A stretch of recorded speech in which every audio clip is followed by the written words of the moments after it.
الحمدللہ والصلاة والسلام علی رسول اللہ وعلی آلہ وصحبہ ومن والہ۔ محترم بھائیو، السلام علیکم ورحمۃ اللہ وبرکاتہ۔ سورہ البقرہ کی آیات میں سے آج ہم آیت نمبر 88 سے 89 تک کی آیات کی تفسیر جانیں گے۔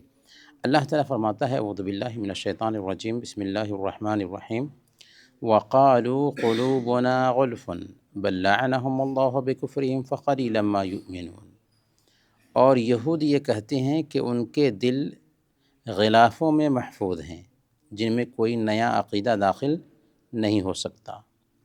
بات یوں نہیں بلکہ اللہ نے ان کے کفر کی وجہ سے ان پر لعنت کر دی ہے، اس لیے ان میں سے بہت تھوڑے ہی ایمان لاتے ہیں۔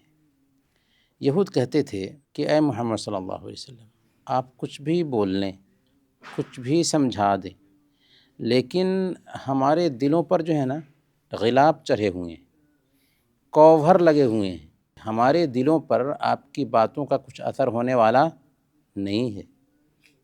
آپ کتنا بھی سمجھا لیں لیکن ہم سمجھنے والے نہیں ہیں، اس لیے کہ ہمارے دلوں پر کوہر چڑھا دیا گیا ہے۔ ہم جو عقیدہ لے کر کے پلتے اور بڑھتے ہیں اسی پر جمے رہیں گے، آپ کی بات کا ہمارے اوپر کوئی اثر ہونے والا نہیں ہے۔ اللہ نے کہا کہ ایسا نہیں ہے کہ تمہارے دلوں پر کوہر چڑھا دیا گیا ہے، غلاف چڑھا دیا گیا ہے۔ بات یہ نہیں ہے، بات کیا ہے کہ اللہ تعالیٰ نے تمہارے کفر کی وجہ سے تمہارے اوپر لعنت بھیجا ہے۔ اگر کسی انسان کو نماز میں آنے کی توفیق نہیں مل رہی ہے تو یہ ایسا نہیں ہے کہ وہ بس نماز چھوڑ رہا ہے، بلکہ اللہ تعالیٰ نے اس کو محروم کر دیا ہے۔ ابھی اللہ تعالیٰ کا کرم ہے کہ اس نے ہمیں توفیق دیا فجر کی نماز جماعت سے ادا کرنے کی، تو یہ اللہ تعالیٰ کی توفیق تھی تو ہم نماز ادا کر سکے۔ بہت سارے لوگ ہیں جو سوئے ہوئے ہیں، وہ مسجد میں نہیں آ سکے ہیں، تو یہ اللہ رب العالمین نے دراصل ان کو محروم کیا ہے، تو یہ محرومی کی بات ہے۔ تو انہوں نے کہا کہ ہمارے دلوں پر کوہر چڑھے ہوئے ہیں، اس پہ جو ہے نا آپ کی باتوں کا اثر نہیں ہو سکتا۔ اللہ نے کہا کہ یہ کوہر کی بات نہیں ہے، بلکہ اللہ تعالیٰ نے تمہارے کفر کی وجہ سے تمہارے اوپر لعنت بھیجی ہوئی ہے، جس کی وجہ سے تم حق بات کو اپنا نہیں سکتے۔ فَقَلِيلًا مَّا يُؤْمِنُونَ، اللہ نے کہا کہ اب یہ یہود بہت کم ہی ہیں جو ایمان لانے والے، اسی لیے یہودیوں میں سے بہت کم لوگوں نے ایمان قبول کیا۔ عبداللہ بن سلام جو یہودیوں کے عالم تھے، الحمدللہ انہوں نے اسلام قبول کیا۔ تو صحابہ میں یہودیوں نے بہت کم ہی اسلام قبول کیا۔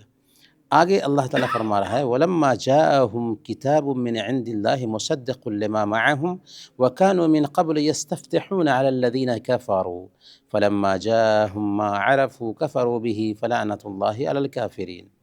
اور جب ان کے پاس اللہ کی طرف سے ایسی کتاب آ گئی جو اس کتاب کی بھی تصدیق کرتی ہے جو ان یہود کے پاس ہے، اور اس سے پہلے وہ کفار کے مقابلہ میں آنے والے نبی کے ذریعہ سے فتح و نصرت کی دعائیں مانگا کرتے تھے، تو جب ان کے پاس وہ چیز کتاب یا رسول یا محمد صلی اللہ علیہ وسلم آ گئی جسے انہوں نے پہچان بھی لیا تو اس کا انکار کر دیا، سو ایسے کافروں پر اللہ کی لعنت ہے۔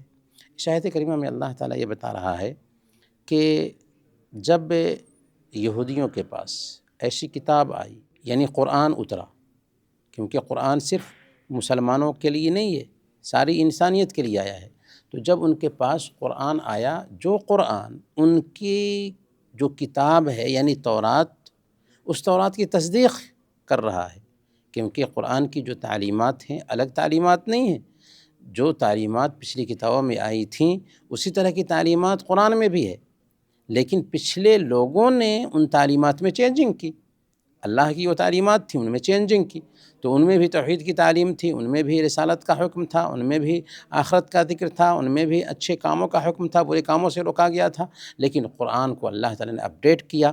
تو اللہ تعالیٰ فرماتا ہے کہ جب ان کے پاس اللہ کی طرف سے قرآن آیا، جو ان کے پاس جو کتاب تھی یعنی تورات، اس کتاب کی تصدیق کرنے والا تھا، وَكَانُوا مِن قَبْلُ يَسْتَفْتِحُونَ عَلَى الَّذِينَ كَفَرُوا، اس سے پہلے کیا حال تھا یہودیوں کا کہ وہ کفار و مشرکین سے بحث کرتے تھے، مقابلہ کرتے تھے کہ دیکھو ہمارے ایک نبی آنے والے ہیں، جب وہ آئیں گے تو تم لوگوں کی حالت خراب کر دیں گے، تم لوگوں پہ ہم غلبہ پا لیں گے۔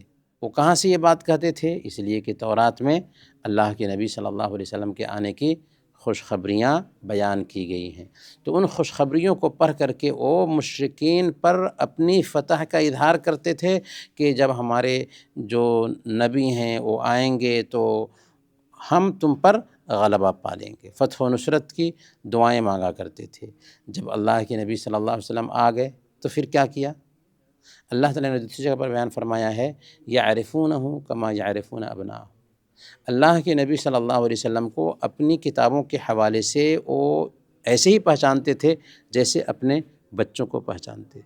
یعنی اگر کوئی انسان کہے کہ میں اپنے بچوں کو نہیں پہچانتا تو وہ پاگل ہی ہوگا نا، بالکل ویسے ہی اللہ کے نبی صلی اللہ علیہ وسلم کو وہ اپنے بچوں کے جیسے پہچانتے تھے کہ یہ آخری نبی ہیں، لیکن پھر بھی انہوں نے اسلام قبول نہیں کیا۔ تو اللہ تعالیٰ نے وہی بات کہی کہ جب اللہ کے نبی صلی اللہ علیہ وسلم سچائی لے کر کے آ گئے تو ما عرفوا کفروا بہ، تو انہوں نے نہیں پہچانا، کفر کیا اللہ کے نبی صلی اللہ علیہ وسلم کے ساتھ۔ فلعنۃ اللہ علی الکافرین، تو کفر کرنے والوں پر اللہ کی لعنت ہے۔ تو ان آیات میں دراصل یہودیوں کی شرارت کا ذکر کیا گیا ہے کہ یہودی جو تھے وہ کہتے تھے کہ ہمارے دلوں پر کوہر چڑھے ہوئے ہیں، ہم پر آپ کی بات کا کچھ بھی اثر نہیں ہوگا۔ اور پھر یہ یہودی ایسے ہیں جو کفار و مشرکین پہ اپنی برتری کا اظہار کرتے ہوئے کہتے تھے کہ ہمارے نبی آنے والے ہیں، جب وہ آئیں گے تو تمہارے اوپر غلبہ پالیں گے۔ لیکن ہوا کیا کہ اللہ تعالیٰ نے یہودیوں کے بیچ سے آخری نبی نہیں بھیجا، بلکہ اللہ کے نبی صلی اللہ علیہ وسلم کو حضرت اسماعیل علیہ السلام کے خاندان سے بھیجا۔ تو اس کی وجہ سے ان کو تکبر کا احساس ہوا کہ ہمارے بیچ یہ آخری نبی کیوں نہیں آئے، اور اللہ کے نبی صلی اللہ علیہ وسلم کا انکار کر دیا۔ اللہ تعالیٰ سے دعا ہے کہ اللہ تعالیٰ سے حق بات پر عمل کرنے کی توفیق عطا فرمائے۔ آمین و صلی اللہ علی نبینا محمد وعلی آلہ وصحبہ۔